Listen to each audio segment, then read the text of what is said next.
Saya kan sudah sampaikan, usut tuntas, buka apa adanya, jangan ada yang ditutup-tutupi, transparan, udah. Presiden punya kewenangan yang lebih dari sekedar harus mengusut secara tuntas berdasarkan proses hukum yang berlaku.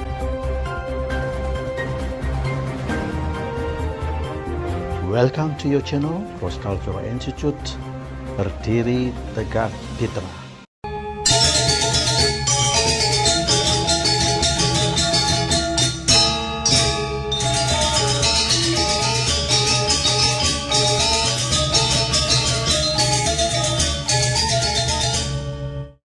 Assalamualaikum warahmatullahi wabarakatuh. Bismillah, alhamdulillah, senang sekali saya kembali bisa menemui Anda di channel Anda ini. Nah, bincang-bincang kali ini adalah persoalan yang sedang hangat sekali dan memang sekarang sedang menjadi kontroversial atau discourse atau public discourse, ya, diskursus publik, yaitu persoalan polisi membunuh polisi. Yang menjadi korban adalah Brigadir J, Joshua, dan yang dituduh adalah Barada E. Nah, ini adalah kisah yang sangat menarik, yang sesungguhnya adalah peristiwa yang sangat sederhana, yang simple, yang tidak jelimet, ya, tapi kemudian berkembang sedemikian rupa sehingga ini menjadi masalah yang semakin kesini semakin pelik. Nah, gerangan apa yang terjadi dengan persoalan ini? Mari kita kupas satu persatu sehingga kita tahu betul apa sih esensi dan substansi masalahnya yang sedang terjadi di ranah kepolisian kita ini. Ketika Presiden Jokowi ditanya tentang persoalan polisi membunuh polisi di kepolisian itu, maka beliau menjawab seperti ini. Saya kan sudah sampaikan, usut tuntas, buka apa adanya, jangan ada yang ditutup-tutupi, transparan, udah. Komitmen Kapolri, bukan oleh pikiran Presiden, bukan oleh pernyataan Presiden. Presiden punya kewenangan yang lebih dari sekedar harus mengusut secara tuntas berdasarkan proses hukum yang berlaku. Tidak itu, Presiden mempunyai kewenangan mengeluarkan kebijakan untuk mengatur institusi polisi secara holistik supaya kemudian peristiwa-peristiwa yang terjadi seperti pembunuhan Brigadir J itu tidak terulang kembali. Seperti peristiwa-peristiwa yang lain tidak terulang kembali. Seperti banyak hal yang kita ketahui, kejanggalan-kejanggalan yang terjadi di institusi kepolisian. Sekali lagi bahwa Presiden ranahnya adalah di situ. Membuat kebijakan baru atau undang-undang baru, reformasi kepolisian secara holistik supaya menempatkan polisi pada posisi yang sesungguhnya yang sebenarnya, supaya kemudian polisi itu berada pada tupoksinya sebagai pelayan penegak hukum dan pengayom masyarakat. Lebih dari itu, sesuai dengan fungsi,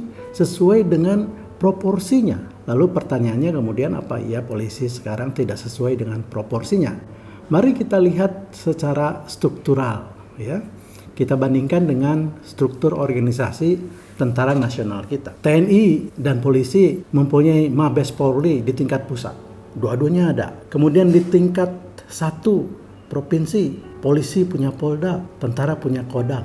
Di tingkat 2, polisi punya Polresta, kemudian tentara punya Kodim. Di tingkat kecamatan, polisi mempunyai kantor Polsekta, ya. Kemudian tentara punya Koramil. Di tingkat desa polisi tidak ada, tapi tentara punya Babinsa. Dari struktur organisasinya sama. Jadi pertanyaan kita, apakah polisi itu militerisme atau tentara itu adalah polisi yang kerjanya tertib umum? Ini persoalan yang harus kita lihat, harus kita selesaikan supaya beda mindset polisi, paradigma polisi dengan mindset tentara, paradigma tentara. Kalau tentara itu penjaga pertahanan keamanan, kalau polisi itu tertib umum di masyarakat. Jadi dari struktur organisasinya kita masih melihat bahwa polisi dan tentara mirip. Yang kita khawatirkan adalah perilaku polisi seperti perilaku tentara melawan musuh, dibunuh, dilumpuhkan, dan seterusnya.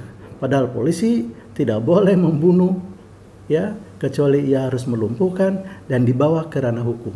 Itu prinsip. Nah, makanya ketika terjadi kasus bunuh-membunuh antar polisi, ini menjadi pertanyaan yang sangat substansial, sangat elementer, bahwa itu adalah tidak sesuai dengan watak dan karakter polisi itu sendiri. Nah, kembali lagi kepada persoalan kebijakan yang harus diambil oleh presiden adalah bahwa polisi kita, ya, sudah terlalu besar organisasinya sehingga kemudian menjadi kecemburuan dari angkatan yang lain, ya. Kalau Kapolri itu bertanggung jawab kepada presiden, sedangkan Panglima bertanggung jawab kepada Menteri Pertahanan Keamanan. Jadi levelnya sudah diturunkan. Nah, persoalannya apa benar dan salah bukan itu, tapi mari kita tempatkan tentara pada posisinya, polisi pada sisinya. Sudah. Dengan demikian kita berharap bahwa polisi melaksanakan tugasnya seperti Kobang Polis di Jepang, seperti Sheriff di Amerika, atau polisi Scotland. Yang itulah tugas-tugas polisi yang diharapkan oleh seluruh masyarakat kita. Billahi taufiq wal hidayah. Wassalamualaikum warahmatullahi wabarakatuh. Terima kasih.